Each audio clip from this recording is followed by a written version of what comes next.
Election day is tomorrow, and Virginians will go to the polls, if they haven't already gone for the last 4 days, in order to decide who the next governor, attorney general, and lieutenant governor of the Commonwealth of Virginia will be, as well as deciding who will have control of the Virginia House of Delegates. We're going to discuss all of that coming up on this episode of Making the Argument, where we make the arguments to defend a free society.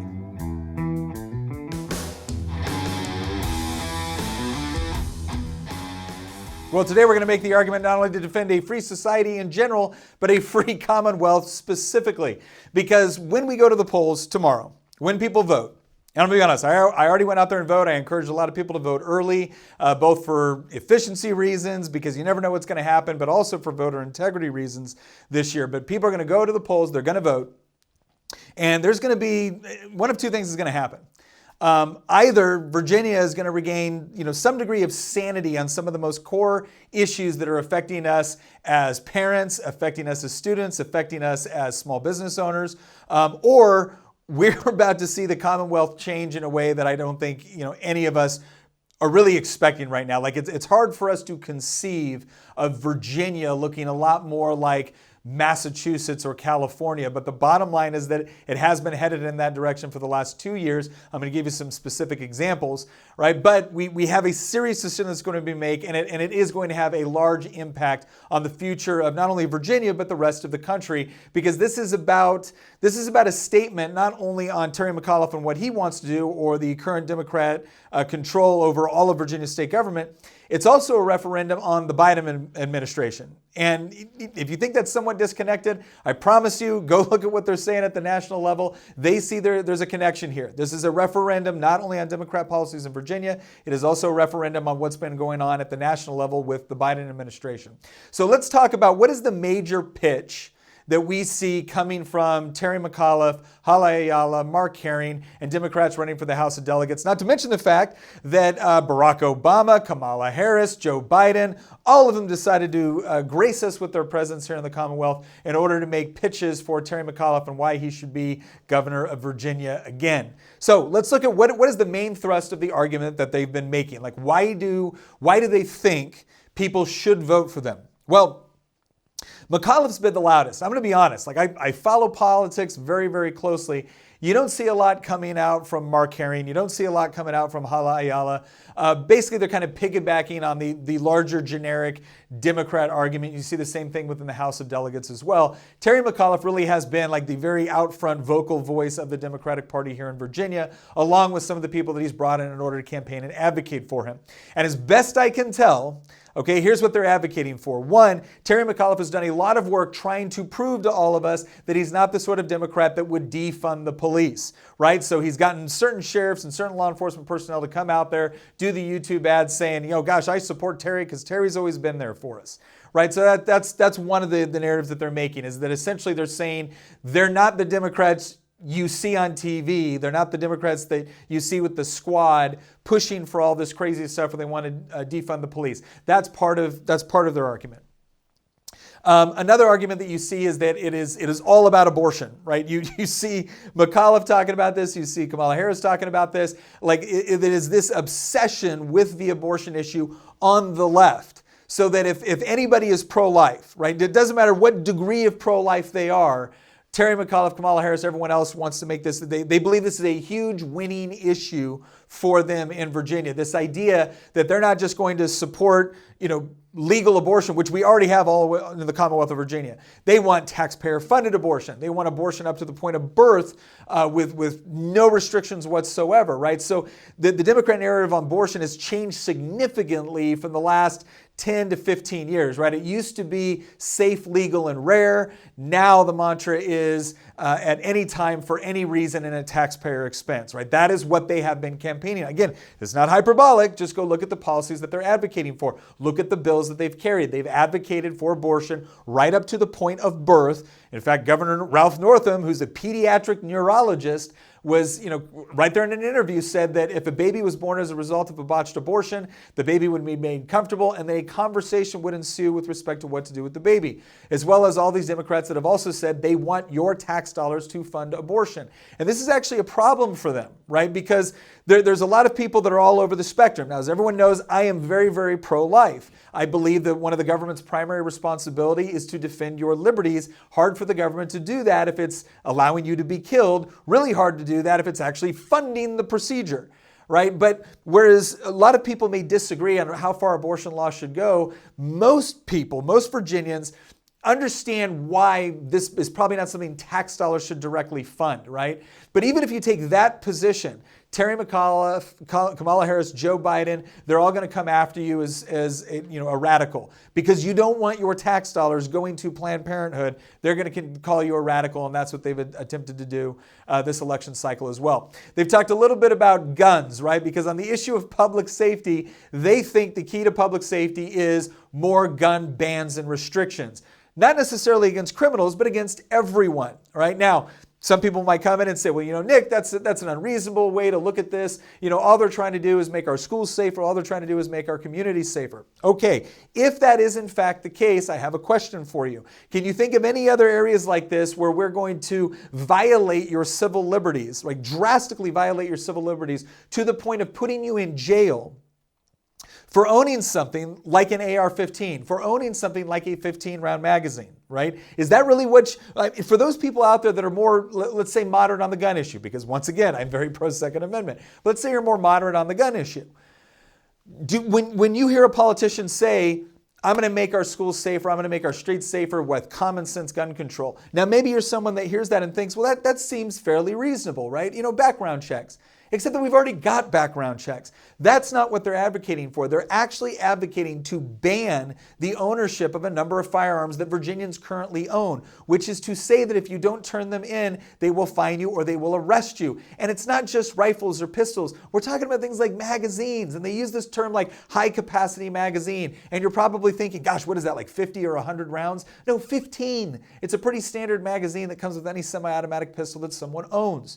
All right, but again, they say common sense gun control, or they mention a policy which is already in effect, and then they try to sell that as, well, that's what they're advocating for, but as soon as they get power, what they do is something very differently, and that's already come into play. Like the old narratives aren't working for them the way that they used to, because for the last 10 years, or 2 years ago, before the Democrats took control, they got to argue on this idea of, concepts.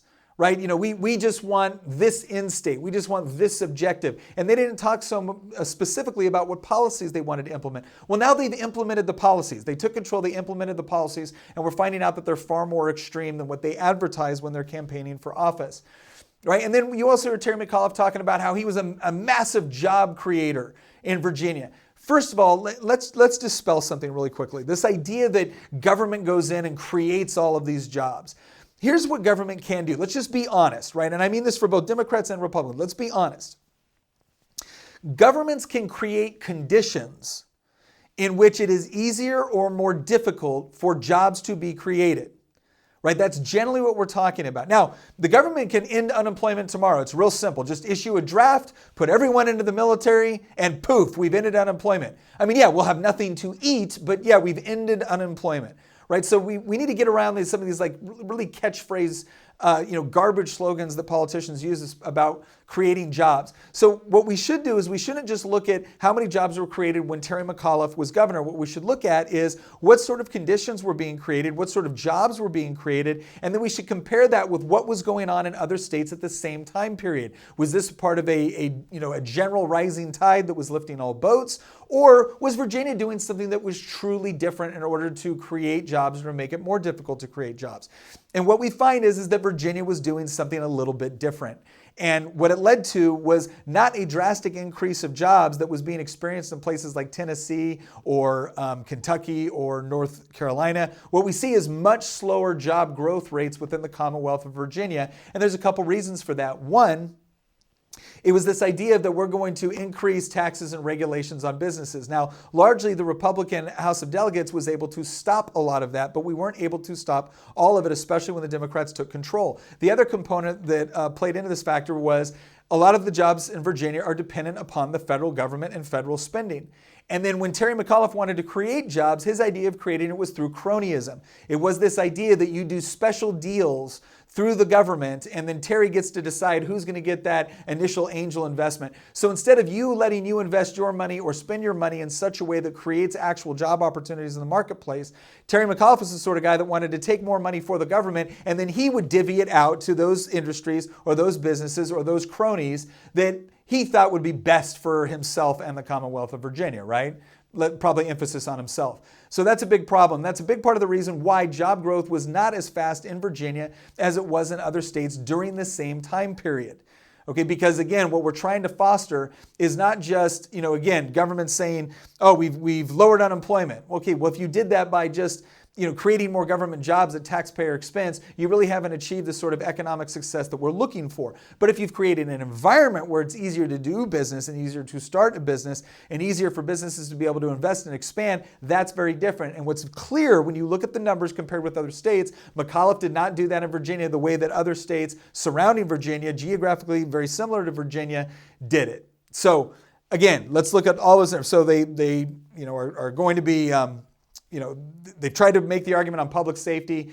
Terry McAuliffe's trying to convince everyone that he's not anti-law enforcement, and then his only public safety measure has really been this idea that he's going to restrict guns. They've made the argument with respect to jobs in the economy, and again, the only way that passes muster, if you completely ignore what was going on in the rest of the region, if you just look at the number of jobs when Terry McAuliffe took office versus the number of jobs when you left, it looks like, okay, yeah, there was a net increase. Problem is you look at surrounding states and it turns out that everyone else was creating jobs far faster than Virginia was. And the crazy part is they didn't have the same geographical advantages or other advantages that Virginia has, which means that Terry McAuliffe was actually doing a bad job with respect to our overall economic growth. Then you see, again, kind of the radicalization of the abortion issue on the left, where it went from safe, legal, and rare, that's what they used to argue for, to anytime, any reason, and at taxpayer expense, right? And I think this is also turning off some voters. And then finally, the big issue, right? This is the issue that we really need to talk about, because I think this is the one, if you look at the polls, and we've just got our last couple of polls coming out, right before Election Day, have demonstrated that Youngkin has moved up and surpassed Terry McAuliffe in the polls. And that issue is education, right? This is the one that has been trending in the news, whether it was the Fairfax School Board or especially the school board up in Loudoun County, and the way that these school boards have been governing and the way that McAuliffe has actually reacted to it.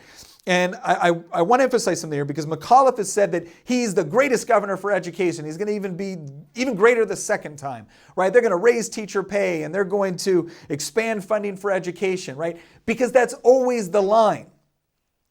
The reality is this. Parents are very frustrated about what is going on within their schools right now. So it's not that parents aren't frustrated about, it's not that parents don't want our schools to be adequately funded or teachers to be, effectively paid. That's everyone kind of agrees on that. The problem is the parents are starting to show up at the school board going, wait a second, before we talk about anything else, I want to know why you've changed your policy with respect to advanced placement for things like mathematics. I want to know why you told me CRT was not in our school, but then I'm looking at what's coming home and it is in our school. I want you to explain to me why you told me that I shouldn't be concerned about the content of some of my kids' lessons plans, when in reality I'm seeing stuff that is very salacious and overtly sexual in my kids, and I had no idea it was going to be there. I want to know why this is happening. I want to know why, as Mr. Smith did in Loudoun County, why the school board is saying that they don't have a single record of a sexual assault taking place on their campus when his daughter was raped within a public school bathroom. That's what they want to know. Before you talk about anything else with education, parents want answers to these questions. And Terry McAuliffe's response has been to lie. And I'm sorry, I'm not going to sugarcoat this. I'm not going to say he misspoke. I'm not going to say that, that's a different way of looking. No, he lied. He lied when he told everybody that Republicans wanted to ban books back in 2017, when we had a bill by Delegate Steve Landis that said when assigned material, this didn't even apply to school libraries, but when the teacher assigned material to a student which contained explicit sexual material, you had to provide the parents notification of that and then provide an alternative if the parents were not comfortable. That's what the bill said. And it allowed the Department of Education to define sexually explicit.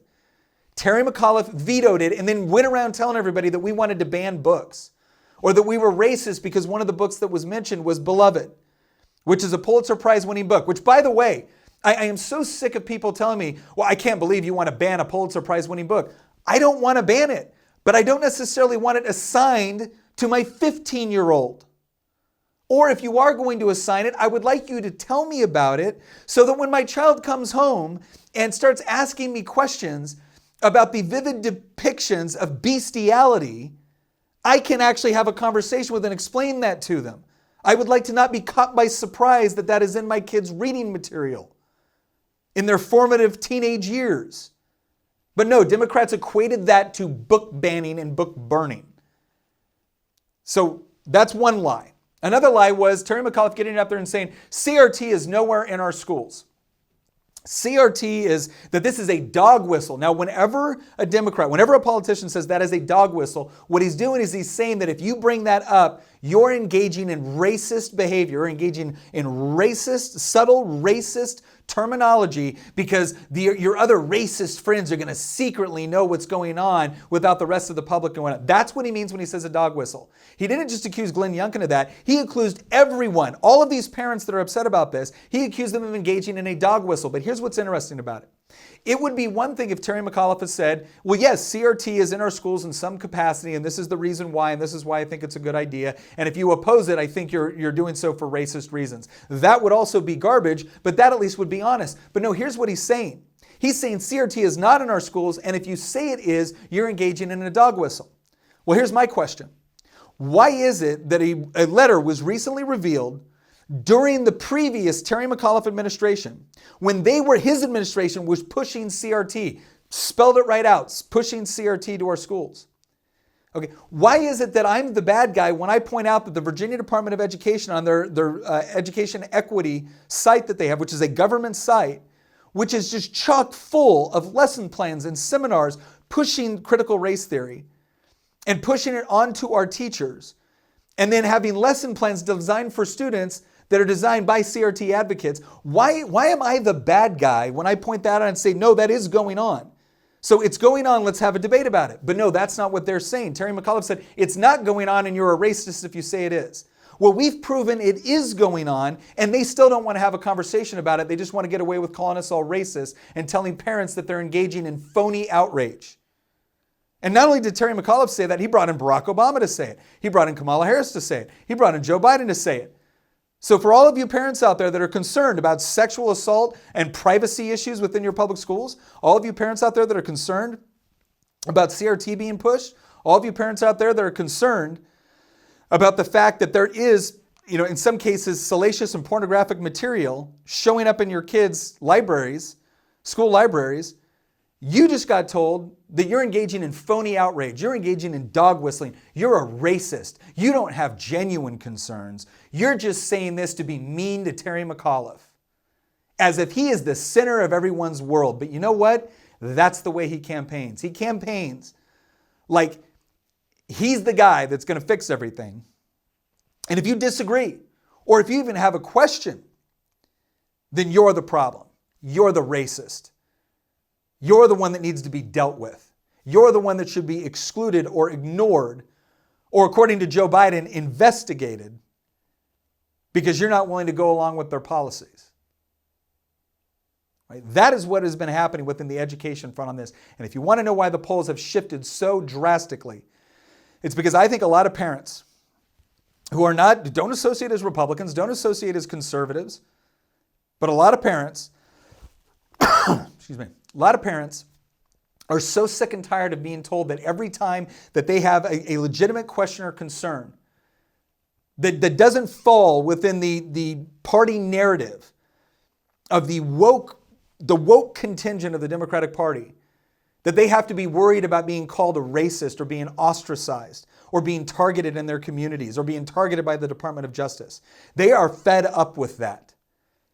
They understand that that is actually an incredibly scary precedent to set. That the moment you get up and ask a legitimate question and you've got genuinely good reasons to ask it, you are automatically categorized as someone that can be disregarded or insulted or canceled by the people in power. I think there are a lot of parents that are absolutely fed up with that. So that has been the Democrat narrative. That has been their argument on why they need to be in charge. So what's been the Republican narrative? Well, here's one thing that I find really encouraging. Because one thing that I've always stressed is that the goal of politics, at least from somebody that believes in individual liberty, that believes in private property rights, that believes in people being able to live their lives the way they want as long as they're not hurting anybody else. Our view of government is very different from the view of government that we see coming out of the progressive side of the Democratic Party, or really the Democratic Party in general, but especially the progressive side. And that's the idea that our job is not to go out there and elect Glenn Youngkin and Winsome Sears and Jason Mieres and a Republican House of Delegates. So then now we can go back and we can take over the schools. And now we can force your kids to learn what we want them to learn. And we can force your businesses to run the way that we want them to run. And we can punish those people that disagree with us, and we can reward the people that have had our back. That is not our message. That is not our message. And what is great is that it's not the message at all of this ticket. The message has been, look, there are certain things that the government is supposed to do, and there are certain things that we leave up to the individual decision of people, of parents, of civic organizations, of religious organizations, or there's certain things that it might be appropriate for government to do, but maybe at the local level, right? The state is supposed to focus on very specific things within our state constitution. And what I've seen them emphasizing is things that actually matter to people, right? And I'm not just talking about like these pie in the sky, we're going to lower taxes. Okay, that's great. What are you actually going to do? Well, Youngkin's been very specific. It's getting rid of things like the grocery tax, which now more than ever, because inflation is skyrocketing under the Biden. Now more than ever, we need a situation where we are removing this additional government burden associated with being able to have access to the very food that sustains us. Excuse me. Right, so it's about a specific policy position. So it's not just a generic, I'm going to lower taxes or I'm going to be good for the economy. It's, no, we're going to get rid of this tax that is hurting everyday Virginians and is making it more difficult for them to get the things that they need. Right, on education, it's not just I'm going to be good for education or we're going to spend more money on education. It's going to be like, no, we're going to provide more options within our educational system. It's not going to be this idea of we're going to take more money and then we're going to decide how it's spent within education. No, what it is the money that comes in for education, now parents and teachers are going to have much more freedom to decide how that educational system looks so that it actually appeals to individual students as opposed to some sort of special interest group that is just pouring money into election campaigns. Right? And we see the same thing on public safety. It's this idea that, no, we're not going to buy into this false narrative this false authoritarian narrative that the only way you can be safe is by giving away civil liberties. We're not buying that. We're going to protect our civil liberties. We're going to protect your freedom of speech. We're going to protect your right to keep and bear arms. We're going to protect those things at the same time that we're empowering law enforcement, not just with more funding, but with more community-based policing, which is built upon this idea that the police department, which has the closest connections with the community that they're serving, is the one that is able to police best, that it is able to enforce the law in a way that protects civil liberties. So you have to be able to provide the necessary funding for that, but you also have to make sure that the community is involved in setting those priorities. And the solution is not to defund the police, it's not to demonize the police, and it sure as hell is not to do what the current administration is doing and what Terry McAuliffe would continue to do, which is having a runaway, scandalous parole board releasing people that were in jail for murder. At the same time that Terry McAuliffe says, we're going to put you in jail for owning this 15-round magazine, he's letting someone out. He wants to let people out of jail who actually murdered people with firearms. So that's the way we're addressing public safety. That's the way we're addressing education. And when it comes to the economy and we look at the regulatory burden that so many of our businesses are under, that's the part where you see within this ticket the argument for, look, we need to make it easy to start a business within Virginia. Right now, we rank 49th in the country for starting a new business. Now, you might have noticed that the Democrats are also, Virginia's #1 for business. Here's what you need to understand about that poll. Virginia had been #1 for business on the CNBC poll for a while. And this year we were going into it, we had all these new regulations, all these new burdens, all these new problems for starting a business. And then we still showed up as number one. And we're like, how is this possible? And then you read into the data, and what did CNBC do? They changed their criteria, drastically changed their criteria, because Virginia was about to drop several places. So they changed it in order to keep Virginia at the top. But when it comes to those organizations that don't manipulate their data right before an election cycle, that's where you see Virginia places like 49th for starting a new business. Right? And what I'm seeing from this ticket, from Youngkin, from Yaris, from Sears, from our House of Delegates candidates, is that we want to go in there, and the whole idea, the whole mindset is, our job in government is not to take your money and then selectively choose which businesses get it and which businesses don't get it based off of who they contribute to. But rather, it's to create an environment where we have low regulations and low taxes, and we make it easy to start a business, easy to expand a business, easy to hire people. That's the sort of economic environment we want, because that is one where the government is doing its proper job, which is making sure that we provide for things like public safety, while at the same time allowing the rest of us to do what we do every day in the economy, which is create jobs by prioritizing our spending for our lives. And in doing that, we send the right signals to the economy. We let that local shop owner know what we like and what we need. We let that local factory know what we need. And then everybody else looks into the sort of environment where they are free to start a business, to expand that business, to grow that business, and to know they're not going to be punished for it. That's the sort of environment that we want within Virginia. And the way we get there is by lowering taxes. It is by addressing the regulatory burden that we currently have within the Commonwealth.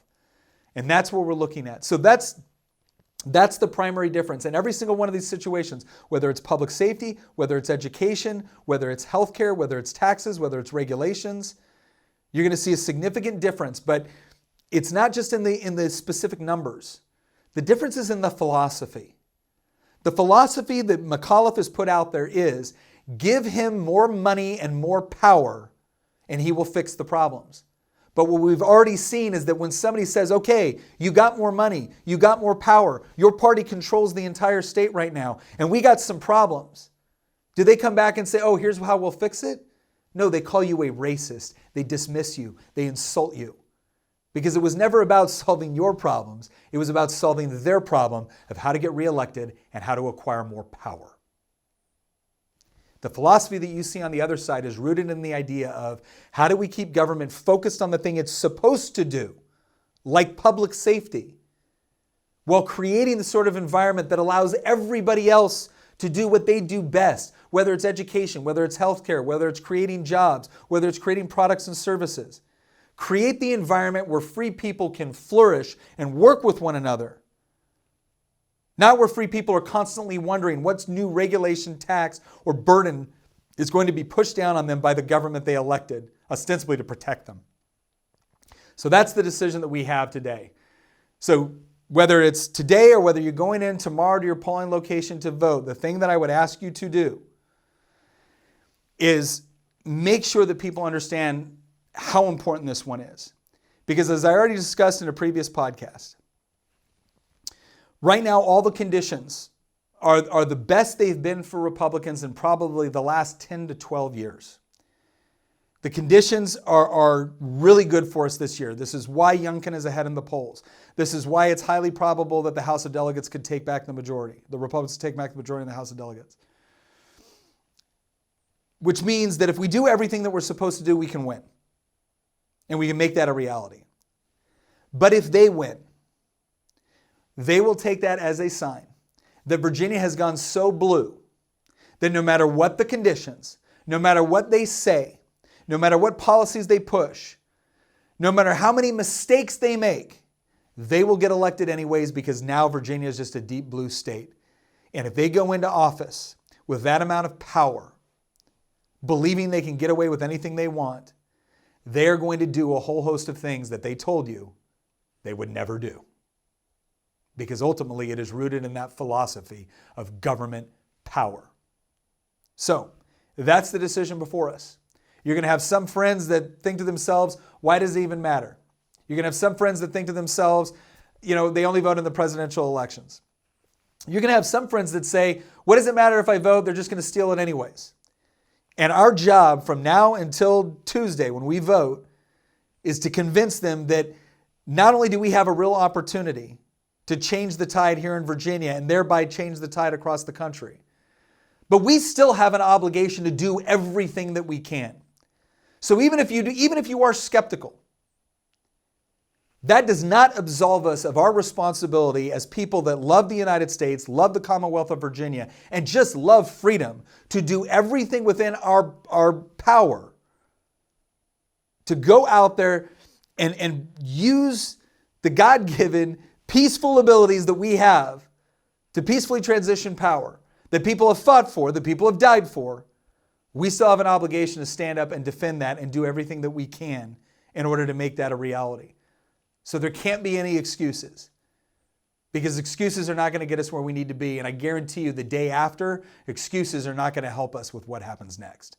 So be encouraged. We're in good shape right now. We've just got to continue to fight it out that last little bit.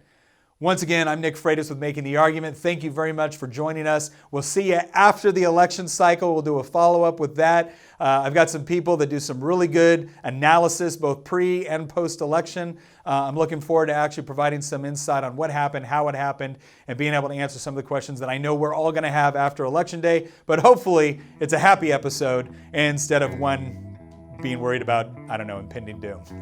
Once again, thank you very much for watching, and we'll see you next episode.